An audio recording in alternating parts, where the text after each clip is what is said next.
बताइए। रही बात यह है कि लोग, बीजेपी सरकार कहती है कि हम कोरोना पर नियंत्रण किए। जिस समय लोग मर रहे थे उस समय वैक्सीन नहीं थी सर, वैक्सीन नहीं थी, और जब कोरोना खत्म हो गया तो बाद में वैक्सीन मिली है। फ्री में लगवाई ना मोदी जी ने आपको, फ्री में लगवाई। अच्छा, तो फ्री में देश में कोरोना की जो वैक्सीन लगी है ये मोदी ने या भारतीय जनता पार्टी ने नहीं दिया है, ये हमारे टैक्स से जाता है। इस देश का जो भिखारी है वो भी टैक्स देता है, हम नहीं, हम लोगों ने तो दिया, कर्मचारियों के हिस्से से पैसा कटा, इस पैसे से ये वैक्सीन लगी। ये प्रचार कर रहे हैं, अपनी मुहर लगाए हुए, चित्र लगाए हुए कि नहीं हम मोदी जी दे रहे हैं वैक्सीन। ये कहते हैं कि हिंदू खतरे में, हिंदू खतरे में। अरे इस देश का हिंदू नहीं खतरे में, इस देश का ओबीसी एससी एसटी खतरे में, उसका हक अधिकार खतरे में है, उसका हक अधिकार खतरे में है। आप 10% जो है रोस्टर प्रणाली, मैंने 10% आरक्षण ले लेते हैं, रोस्टर प्रणाली लागू कर देते हैं, जनरल में जाने से लोगों को रोक देते हैं, तो आपका खतरे में नहीं है। ये हिंदू मुस्लिम कर करके आप मुद्दे को लगातार डाइवर्ट करने की कोशिश कर रहे हैं, और बैकवर्ड एससी ओबीसी को आप जो है लेकर के आप सरकार बनाने का काम कर रहे हैं, लेकिन उनके हक अधिकार के विषय में आप नहीं। तो नरेंद्र मोदी ने इस बात को कहा था कि जितने भी पढ़े लिखे बेरोजगार लोग हैं वो पकौड़े बेचे। हमारे कहने का मतलब भैया आप चाय बेचते बेचते देश का पीएम हो गए तो हो सकता है हम लोग पकौड़े बेचते बेचते राष्ट्रपति बन जाए। हमारे कहने का मतलब यह कहाँ उचित है कि एक पीएम यदि बोले कि पढ़े लिखे लोग पकौड़े बेचे। दूसरी बात यह है कि आपने कहा सर कि दलितों के घर वो रोटी खाते हैं। एक वायरल वीडियो हुआ था, रवि किशन जी ने कहा था कि दलितों के घर में जो खाते हैं हमें बदबू आती है, उनके पसीनों से बदबू आती है। बताइए, हमारे पसीनों से उनको सर हम बताएं, ये हमारा टैक्स है। ये आर्टिकल 47 कहता है कि इस राज्य को, राज्य का यह कर्तव्य बनता है कि वह अपने राज्य के नागरिकों को जो है पोषायुक्त भोजन उपलब्ध कराएगा, क्योंकि हम टैक्स देते हैं। चाहे हम रोटी खा, एक भी निवाला अगर मुंह में डालते हैं हम रोटी का टुकड़ा, तो हम गवर्नमेंट को लगातार टैक्स देते हैं। हम चाहे साबुन लगाते हो, चाहे तेल लगाते हो, चाहे तेल खाते हो, चाहे जो भी प्रसाधन आप यूज करते हैं, बता दिया आपने आपको कि इस देश का भिखारी भी टैक्स देता है, वो भी जो खाना खाता है वो भी टैक्स देता है गवर्नमेंट। बीजेपी लगातार समानता की बात करती है, बंधुता की बात करती है, सबको साथ लेके चलने की बात करती है, आप लोगों के घर में आके रोटी भी खाती है। ऐसा सर, ये मात्र एक दिखावा है इनका। ये अगर ऐसा होता तो आपने देखा कि 69,000 जो भर्ती किया आपने, 68,000 भर्तियां किया। आप जो है रोस्टर प्रणाली लागू कर देते हैं, आप 10% अपने को आरक्षण ले लेते हैं, और जो है उसको जाने में, जो है जनरल में फाइट करने से आप रोकते हैं। ये कहाँ का बीजेपी का न्याय है? ये रोटी केवल खाने के लिए आते हैं, दिखाने के लिए, लोगों को बरगलाने के लिए, लोगों का वोट लेने के लिए। ये बीजेपी का एक मुखौटा दिखाने का है। हाथी का दांत जिस तरह से होता है, एक दिखाना होता है, खाना कुछ और होता है। इस तरह से ये बीजेपी गवर्नमेंट है। अब तो लैपटॉप भी दे रही है बच्चों को, ऐसा कुछ नहीं है। अमित शाह जी ने बोला है हमें नहीं मिला है, एकमात्र झुंझुना, ऐसा कुछ भी नहीं है, एकमात्र झुंझुना है। बताइए कि वो इंटर पास वालों को दे रहे हैं, कह रहे हैं इंटर पास वालों को, कभी 12 पास वालों को लैपटॉप देंगे। इनके कहने में ही अंतर समझ में आ रहा है कि ये भविष्य में क्या देंगे। वो तो शिक्षा को बता रहे हैं, बहुत बढ़िया चल रही है इस वक्त शिक्षा। सर, शिक्षा की बात किया जाए तो नरेंद्र मोदी ने इस बात को कहा था कि जितने भी पढ़े लिखे बेरोजगार लोग हैं वो पकौड़े बेचे। हमारे कहने का मतलब भैया आप चाय बेचते बेचते देश का पीएम हो गए तो हो सकता है हम लोग पकौड़े बेचते बेचते राष्ट्रपति बन जाए। हमारे कहने का मतलब यह कहाँ उचित है कि एक पीएम यदि बोले कि पढ़े लिखे लोग पकौड़े बेचे। दूसरी बात यह है कि आपने कहा सर कि दलितों के घर वो रोटी खाते हैं। एक वायरल वीडियो हुआ था, रवि किशन जी ने कहा था कि दलितों के घर में जो खाते हैं हमें बदबू आती है, उनके पसीनों से बदबू आती है। बताइए, हमारे पसीनों से उनको कह रहे थे ड्राइवर के पसीने से, कह रहे थे मीडिया ने बढ़ा के चढ़ा के दिखा। नहीं, मीडिया ने नहीं सर, उनका पूरा वीडियो वायरल हुआ है, हम सब लोग देखे हैं उस वीडियो को। और रही बात यह है सर कि रोजगार की बात है तो कितने लोगों को रोजगार मिला है ये कोई बता दे। आज समस्याएं इतनी है कि लोग अपने पेट भरने के लिए सड़कों पर लोग एमटेक बीटेक कर कर घूम रहे हैं।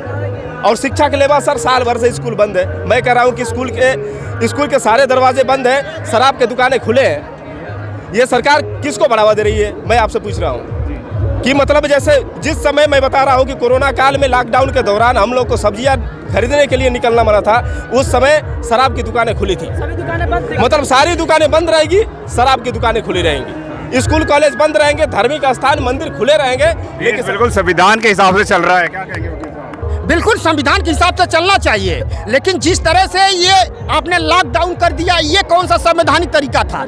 आप जो है लोगों के लिए बसें भेजने की बात जो है, कोरोना में आपको सहायता करनी चाहिए थी। लोग पैदल चल करके मुंबई से जो है घर तक पहुंचते हैं। राशन की दुकानें आप 5 किलो राशन दे करके ये लोगों को दिखाने की कोशिश कर रहे हैं कि हम आपका हेल्प कर रहे हैं। ये मुझे 5 किलो राशन नहीं चाहिए, मुझे रोजगार चाहिए, मुझे रोजगार आप दीजिए। आप कल कारखाने फैक्ट्रियों को लगातार बेचने में लगे हुए हैं। आप कहते हैं कि 70 साल में विकास नहीं हुआ। क्या बंदरगाह नहीं था? क्या रेलवे नहीं था? या कह लीजिए कि रोड नहीं? प्राइवेटीकरण से रोजगार ज्यादा बढ़ जाएगा। नहीं सर, ऐसा कुछ नहीं है। प्राइवेटीकरण से लगातार लोगों की छटनी हो रही है। आपने देखा कि लगातार छटनी की जा रही है। वो अपने हिसाब से रखेंगे, अपने हिसाब से लोगों को आदमी लाएंगे। ये हमारे यहाँ से थोड़ी लिया जाएगा। ये केवल अपने हिसाब से करने की एक सुनियोजित तरीका इन्होंने रणनीति बना लिया प्राइवेटीकरण कर करके। देश मजबूत हाथों में नहीं सर, ये तो हिटलर भी यही करता था, इसी तरह का काम था। ये हिटलर शाही पूरी तरह से इस देश में चल रही है। ये कहते हैं कि हिंदू खतरे में, हिंदू खतरे में। अरे इस देश का हिंदू नहीं खतरे में, इस देश का ओबीसी SC ST खतरे में। उसका हक अधिकार खतरे में है, उसका हक अधिकार खतरे में है। आप 10% जो है रोस्टर प्रणाली मैंने 10% आरक्षण ले लेते हैं, रोस्टर प्रणाली लागू कर देते हैं, जनरल में जाने से लोगों को रोक देते हैं, तो आपका खतरे में नहीं है। ये हिंदू मुस्लिम कर करके आप मुद्दे को लगातार डाइवर्ट करने की कोशिश कर रहे हैं और बैकवर्ड SC OBC को आप जो है ले करके आप सरकार बनाने का काम कर रहे हैं, लेकिन उनके हक अधिकार के विषय में आप नहीं। SC ST OBC माइनॉरिटी मिलके बीजेपी और सपा सरकार भी तो ला रहे हैं साहब। सपा सरकार नहीं, देखिए एक चीज अच्छी बात है। पहली बात तो मैं ये कुछ नहीं करूँ, मैं निष्पक्ष कहना चाहूँगा, देश में परिवर्तन होना चाहिए, क्योंकि कोई भी पानी एक जगह पड़े पड़े सड़ जाता है। मैं इसको अच्छी तरह जानता हूँ। तो ये सड़ने की नौबत आई है, अब ये परिवर्तन होगा। हम लड़ रहे हैं और 10 तारीख को आप EVM जब खुलेगी तो आप देखिएगा कि हम सत्ता में होंगे। बसपा लाने से ये फायदा है कि जो दूसरी सरकार थी वो सिर्फ अपने समाज को लेकर चल रही है, और जिससे पूछा जाता है तो वो कहते हैं कि नहीं बीजेपी कार्य की है। सबका कहना रहता है कि रोड बनवाइए, उसके बाद उसका कुछ नहीं है कार्य। बीजेपी तो ये कह रही है सबका साथ सबका विकास, तो वो तो उसका वो खुद का नारा है, वो मोदी और योगी प्रधानमंत्री नरेंद्र मोदी जी का नारा है। गाना चल रहा है, जगह जगह नारे लग रहे हैं कि विकास की गंगाएं बह रही हैं। गायक को खरीद कर भैया बनारस से आते हैं, गंगा बह रही है विकास की।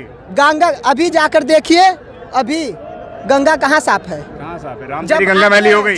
जब प्रधान नरेंद्र मोदी जी आते हैं तभी गंगा साफ होती है। अच्छा। अन्यथा उसके बाद गंदगी चालू होती है। आप अभी चल जाइए, महाशिवरात्रि के दिन गंगा साफ थी, घाटें साफ थी, लेकिन आज अभी जाकर देखिए जैसे पहले था वैसे बन चुका है। दूसरे के पहले कैसे था? पहले बोले थे ना वो कि हम साफ कराए थे, तो पहले गंदगी थी। जब वो आते हैं तो वो साफ कराते हैं, फिर वो चले मोदी जी आते हैं तो गंदगी कर देते हैं, साफ कर देते हैं। आते हैं तो साफ होता है, चले जाते हैं गंदगी चालू हो जाती है। तो योगी बाबा क्या करते हैं? योगी भी वही करते हैं, योगी जी वही करते हैं। क्या गंदा करते हैं? गंदा नहीं करते हैं, जब आते हैं तो गंदा साफ होती है। जब वो आते हैं तभी साफ होता है, जब वो चले जाते हैं तो वहाँ के संत महात्मा जो भाजपा के कार्यकर्ता हैं वही गंदगी फैलाते हैं, वही सफाई करते हैं। बीजेपी कहती है हमने सारे गुंडों को अंदर भगा दिया है। वो भगाने के लिए जो हाईलाइट में गुंडे हैं उन्हें वो भगाए हैं, ठीक किए हैं, लेकिन उनके हिसाब से गुंडागर्दी अभी भी बढ़ चुकी है। जो हाईलाइट के गुंडे थे उनके ऊपर कार्रवाई की गई। योगी बाबा ये कहते हैं जो भी गुंडा होगा उसके बुलडोजर चलाते जाएगा। बुलडोजर उनके पास है कहाँ कि वो बुलडोजर चलाएंगे? बुलडोजर उनके पास है कहाँ कि वो बुलडोजर चलाएंगे? अरे वो ये बोलते हैं आज ज्यादा महिला सुरक्षित हैं, पूरे उत्तर प्रदेश में महिला सुरक्षा की बात हम कर रहे हैं। जब तक बहन कुमारी मायावती का शासन था तब तक महिला सुरक्षित थी। जब तक बहन कुमारी मायावती के शासन में सबसे पहले महिलाओं को सुरक्षा मिला। ना ही कोई कभी गलती होती थी महिलाओं के साथ, ना ही कभी कोई बलात्कार होता था, ना ही कभी अत्याचार होता था। बीजेपी शासन में नहीं हो रहा भैया, अभी होता है। अभी सुनिए बोलिए सुरक्षा बोलिए भैया। अगर जो महिला सुरक्षा की बात आती है तो हाथरस में जो बहन मनीषा के साथ हुआ, सरेआम बदमाशों ने उसको रेप किया था और उसके बाद जुबान काट दी थी कि वो बयान नहीं दे पाएगी। और क्या है, क्या गुनाह था उस बच्ची का जो उसके गांव वालों को घेर दिया गया। घेरने के बाद रात बारात में, जबकि संवैधानिक तौर पर रात में किसी भी का भी अंतिम संस्कार करना ये गलत है, लेकिन पुलिस वालों ने अंतिम संस्कार रात को कर दिया था मनीषा का। 2 बजे। और ये दूसरी बात ये है कि मैं कह रहा हूँ कि दामिनी का जब वो कांड हुआ था, उसमें जब 4 अपराधियों को फांसी मिली थी, लेकिन बहन मनीषा के जो भी अपराधी हैं उनको अब तक सजा नहीं मिली, फांसी नहीं मिला। और दूसरी बात यह है कि हमारे कहने का मतलब, अभी देखिए कहने की बात नहीं है, अभी कुछ पहले अखिलेश जी बोले थे कि जो भी जिस घर में भी अगर जो किसी भी महिलाओं के साथ रेप होता है तो उसे 3 लाख रुपए मिलेगा। अब इनाम मिलेगा? हाँ, इनाम मिलेगा। जरा सोचिए इस बात को भाई साहब कि इससे मनोबल किसका बढ़ेगा। मुलायम सिंह यादव कहते हैं बच्चे हैं, गलतियां कर देते हैं। हाँ, अब ये बताइए कि खून गरम है, बच्चे गलतियां कर सकते हैं। और अखिलेश यादव जी बोलते हैं कि जिस माता बहनों का अगर जो रेप होता है तो हमारी सरकार उनको 3 लाख रुपए इनाम देगी। इससे तो ये होगा कि रेप और 3 लाख रुपए ले जाओ। तो जरा सोचिए सर कि हम जनता है, किसी को पार्टी में और ना किसी जाति की बात नहीं करते हैं। हम तो यही चाहेंगे कि हमारी बहन बेटी सुरक्षित रहे, हमें रोजगार मिले और हम लोग सही। अखिलेश भैया आ रहे हैं ना, बोल रहे हैं सत्ता में इस बार? नहीं, सत्ता में ऐसे कैसा, ये भीड़ नहीं दिख रहा है, ये कोरोना की भीड़ नहीं दिखाई दे रही है। कौन बोला है? हाँ? बोला कौन? करोड़ों की भीड़ नहीं दिखाई दे रही है। यहाँ पर पब्लिक के अंदर जुनून है। दूसरी बात ये है कि जो अखिलेश जी आ रहे हैं, सबको पता है, मानव गुप्ता जी बता रहे थे न्यूज पर कि जो बहुजन का वोट होता है साइलेंट वोटर कहा जाता है। अच्छा, हम लोग दिखाते नहीं है सर, हम लोग सीधे थप्पा मारते हैं बीजेपी पे। अरे जन जन में हाथी है सर, कहाँ कैसे है? बहुजन समाज पार्टी जिंदाबाद, बहुजन समाज पार्टी जिंदाबाद। बहन जी संघर्ष करो, बहन जी संघर्ष करो। अरे आप इतना नारा लगा रहे हैं, वो बोलते हैं बहन जी के रेस में नहीं है। नहीं, हमारे कहने का मतलब सर ये देखिए, यहाँ पर जोश में काम लेने की जरूरत नहीं है। अगर जो जिन लोगों को सवाल खड़ा करना है, एक बार साहब अपना कैमरा थोड़ा सा उधर दिखा देंगे, घुमा देंगे तो दिखा दिए ना सर। पब्लिक के अंदर इतना जुनून है, जरा सोच सकते हैं, इतनी धूप में भी कोई धूप की परवाह नहीं कर रहा है। एक जुनून है। और दूसरी बात ये है कि मैं नहीं, पूरी जनता को ये सोचना चाहिए, वो दिन कौन भूल सकता है जब लॉकडाउन में लोग मुंबई से पैदल आए। किसको नहीं पता है सर? ट्रेन पर कितने लोग कट गए, बेगुनाहों की कितनी लोगों की मौत हो गई। रही बात यह है कि लोग, बीजेपी सरकार कहती है कि हम कोरोना पर नियंत्रण किए। जिस समय लोग मर रहे थे उस समय वैक्सीन नहीं थी सर, वैक्सीन नहीं थी। और जब कोरोना खत्म हो गया तो बाद में वैक्सीन मिली है। फ्री में लगवाई ना मोदी जी ने आपको? फ्री में लगवाई। अच्छा, तो फ्री में मैं कह रहा हूँ कि वो दावा कर सकते हैं क्या?